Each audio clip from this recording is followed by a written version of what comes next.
Fala galera, tudo bom? Cara, vamos falar que eu sou de fundos imobiliários. Aqui na visão de um assessor, sou assessor de investimento da XP, estudo economia e gestão financeira.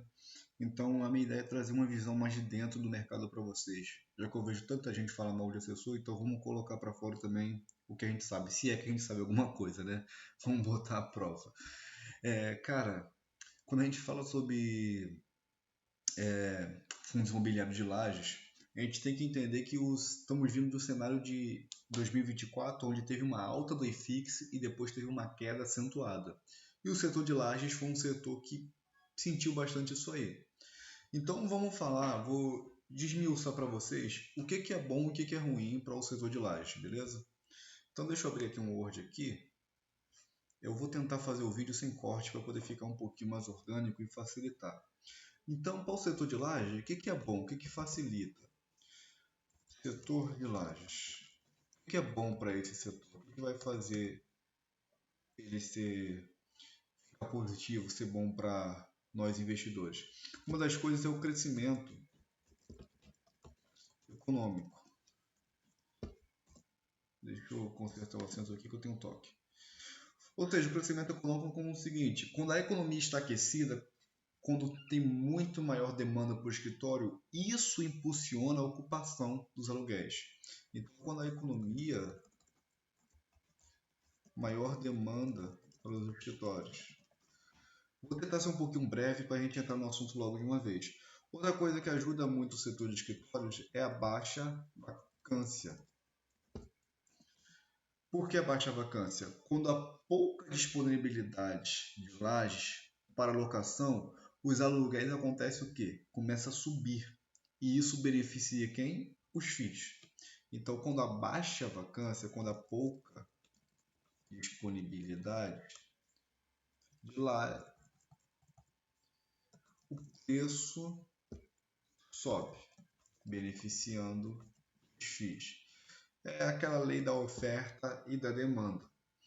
Então, são duas coisas aqui que a gente começa a traçar que é bom para o setor de lajes. Depois vamos observar se está no cenário atual de 2025.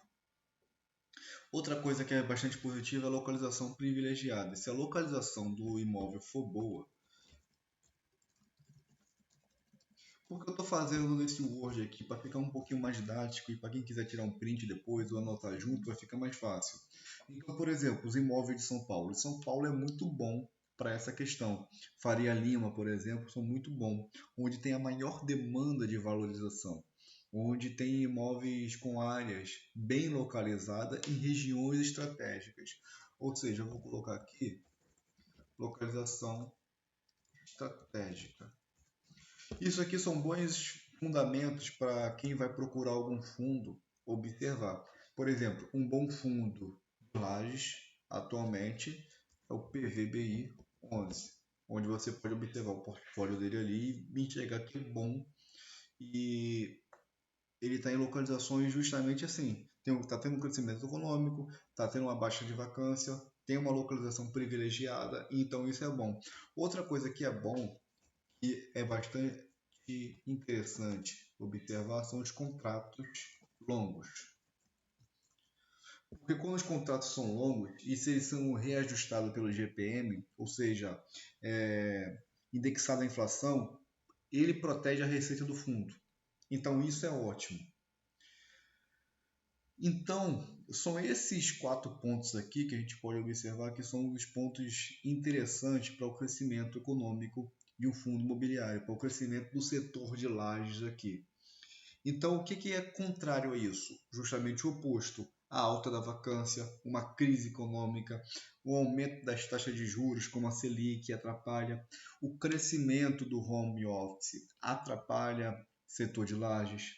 A desvalorização dos imóveis atrapalha o setor de lajes. Tudo isso atrapalha. Beleza. Cara, vamos para o assunto aqui. O que está mostrando aqui para gente? E tem sido um ano de recuperação das tendências para 2025. Por que um ano de recuperação? Aqui a gente pode observar que em 2016, 2017 e até 2024 teve um segmento de, vamos dizer que, crescimento no setor. Aqui a gente vê novos estoques, novos escritórios sendo construídos, a absorção bruta e aqui a absorção líquida. O que é a absorção líquida? Quantas pessoas devolveram os imóveis? Aqui foi baixa. Aqui muita gente alugou os que tinham os novos e aqui pouca gente devolveu. Mas quando a gente olha para o comecinho aqui já de 2020, quando a gente olha para 2020, 2019, 2020, a gente vê que novos estoques não foram sendo construídos, a vacância ela aumentou e a absorção de gente alugando diminuiu. Só que em 2021 ficou também negativa, como já está em 2020, e está tendo um aumento agora em 2024. Teve um aumento agora em 2024. Ou seja, acredita-se e espera-se que esse aumento vá continuar agora para 2025. E o que está falando aqui para a gente? Com o retorno do trabalho presencial, é gerado impactos positivos na ocupação de escritórios na cidade de São Paulo. Como eu já falei, São Paulo é muito importante para os fundos imobiliários, ainda mais no setor de lajes, as grandes metrópoles como um todo, porque atua num setor ali privilegiado. Aqui, ó, principal mercado no qual os fundos imobiliários estão expostos, que é São Paulo. Então, a gente começa a observar, a demanda robusta impulsionando de ajustes positivos nos preços da locação paulista em 2024, com o aumento do mercado de aluguéis de escritórios de alto padrão.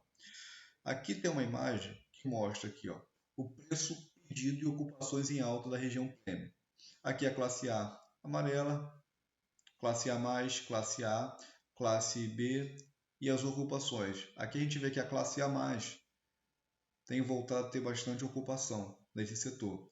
E observa aqui, ó, aqui é de 2021, aqui é 2023, aqui em 2024, ó, a classe A+, e a classe A tem voltado a alugar bastante. E isso melhora muito os fundos. É uma ajuda bastante para os fundos imobiliários de lajes. Então, por exemplo, Guilherme, é hora de comprar? É difícil a gente conseguir cravar a hora de comprar, a hora de vender. A hora de vender é até mais fácil, né? Mas é difícil cravar o momento ideal da compra, porque geralmente vai passar um pouquinho de calor quando for comprar. Mas calor no sentido de ficar negativo a cotação. Mas observa o seguinte, tem alguns setores aí, tem alguns fundos imobiliários que têm tido um portfólio muito bom, como o PVBI11, que não é uma recomendação, é só uma observação, e que ele tem entregado também, tem tido uma boa entrega. Então você observa aqui, ó, que no quarto trimestre de 2024, a taxa de ocupação já beirou ali os 88%, ou seja, a vacância diminuiu. Então, como que você pode salientar os fundos bons e os fundos ruins, aquilo que presta e aquilo que não presta? Olhando onde eles estão localizados, olhando a taxa de vacância, olhando o tamanho dos contratos e observando o que é o que vai valer e o que não vai valer a pena. Ou seja, o que eu quis trazer com o vídeo de hoje, o que eu quis trazer com a informação de hoje é o seguinte, não somente uma visão de dentro aqui da XP, não somente uma visão de dentro de um assessor, mas também uma visão um pouquinho panorâmica, uma visão técnica, mas panorâmica. Então, gente, se ficou em inglês, se ficou difícil de entender, se ficou muito economês, me avisem, fala no comentário aí, mas se ficou de entendimento bom e claro para todos, também me avisa. Então, o que eu quero finalizar com o vídeo é o seguinte, esses são os pontos importantes para a gente traçar, para vocês traçando aquilo que é importante ou não nos fundos imobiliários. Olhar a taxa de vacância, a localização dos imóveis, o prazo, o endividamento são coisas importantes, o valor patrimonial também. Mas a gente observa aqui que a própria visão aqui é que é um cenário um pouquinho neutro, mas que tem algumas oportunidades que podem ser interessantes. Beleza? Valeu, um grande abraço para todos, até mais.